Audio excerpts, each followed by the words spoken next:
Quan tingueu creada una autorització i seleccionats els usuaris que voleu que rebin aquesta petició, aneu a la columna d'accions i cliqueu a la icona llistat de peticions.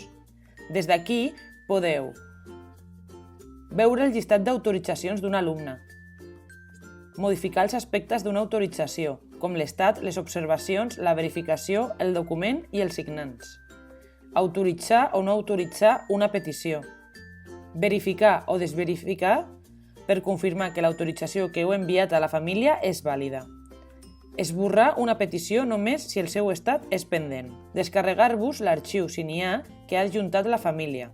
Al desplegable estat, a la part superior esquerra de la pantalla, podeu filtrar les vostres peticions segons el seu estat, pendent, autoritzada o denegada. Si voleu afegir alumnes al llistat de peticions, cliqueu a la part superior dreta de la pantalla la icona Crear petició. Seleccioneu la classe i després els alumnes que voleu afegir. Al final, cliqueu Guardar.